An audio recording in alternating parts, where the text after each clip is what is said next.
অবশেষে সেই কাঙ্ক্ষিত দিন কিন্তু এসেই গেল। ওয়ার 2 এর ট্রেইলারও আজকে মুক্তি পেল।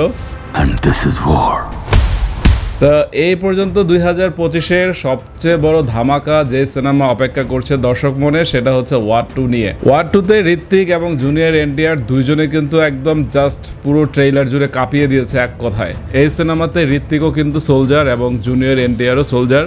এখন কে নায়ক আর কে খলনায়ক সেটা সিনেমা না দেখা পর্যন্ত দর্শক মোটেই আজ করতে পারবে না যে আসলে কি হচ্ছে ওয়ার 2-তে।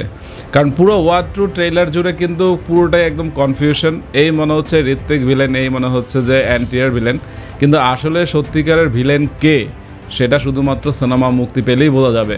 সাথে আরেকটা কথা বলতে চাই যে ওয়ার 2 এর টিজার জুড়ে আমরা জিএফএক্স এর যে কথাগুলো বলেছিলাম যে অনেক জায়গায় জিএফএক্স এর কাজ খুবই বাজে ছিল, কিন্তু এবার ট্রেইলারে কিন্তু সেটা পুষিয়ে দিয়েছে অনেক জায়গাতে। ট্রেইলার জুড়ে জিএফএক্স এর কাজ অনেক জায়গায় প্রশংসা করতেই হয়। এবং জুনিয়র এনটিআর আজকে ট্রেইলারে যেভাবে নিজেকে প্রকাশ করেছে জাস্ট অমাইক, এবং ঋত্বিকও কম নয়, এবং অন্যদিকে কিন্তু কিয়ারা আদবানিও কম নয়। কিয়ারা আদবানি এই সিনেমাতে একজন সোলজারের ভূমিকাই থাকবেন, এবং তার চরিত্রটিও বলা যায় যে সিনেমার টুইস্ট অ্যান্ড টার্ন হিসাবে কাজ করতে পারে।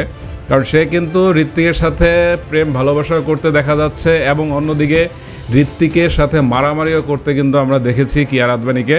তো তার চরিত্রের গুরুত্ব এই সিনেমায় অবশ্যই আছে। টুইস্ট অ্যান্ড টার্নের কথা যেটা বললাম, যে তার চরিত্রে একটা ধামাকা অবশ্যই থাকবে। এবং অন্যদিকে স্পাই ইউনিভার্সে এখানে কোনো ক্যামিও চরিত্র থাকবে কি না সেটা সিনেমা না দেখা পর্যন্ত আসলে আমাদের অপেক্ষা করতেই হবে। কারণ পুরো স্পাই ইউনিভার্সে আমরা দেখেছি যে ক্যামিও একটি চরিত্র দিয়েই হচ্ছে সিনেমা শেষ করতে। তো এখানে কার চরিত্র দিয়ে সিনেমা শেষ হয় সেটাই দেখার পালা।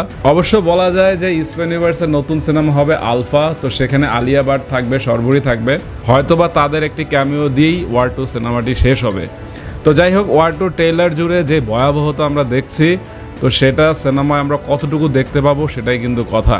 কারণ পুরো গল্পটি যেভাবে সাজানো হচ্ছে ওয়ারের মতোই কিন্তু মনে হচ্ছে ঋত্বিক ভার্সেস টাইগার। আমার কাছে মনে হচ্ছে যে এই ওয়ার 2-তে টাইগার শ্রফেরও হচ্ছে ক্যামিও চরিত্র থাকতে পারে, হয়তো পাস্টের কোনো ঘটনা এখানে থাকতেই পারে আমার যেটা মনে হয়। তো দেখা যাক শাহরুখ খান পাঠানকে যেই জায়গায় নিয়ে গেছে, অর্থাৎ স্পাই ইউনিভার্সে যেখানে নিয়ে গেছে সেখান থেকে ঋত্বিক সেটা ছুঁতে পারেন কিনা। কারণ পাঠান কিন্তু 1000 কোটির উপর ব্যবসা করেছে। তো ওয়ার 2 কতটা ব্যবসা করে সেটা তো সিনেমা মুক্তি পেলেই বোঝা যাবে। তো বাকি কথা পরে হবে। তো আপাতত বলতে চাই যে 2025-এর সবচেয়ে বড় বিগ ধামাকাই কিন্তু ওয়ার 2। তো দেখা যাক ঋত্বিক এবং জুনিয়র এনটিআর কতটা ধামাকা তৈরি করতে পারে। তো সিনেমার জন্য শুভকামনা থাকবে। তো সবাই ভালো থাকবেন, বাই।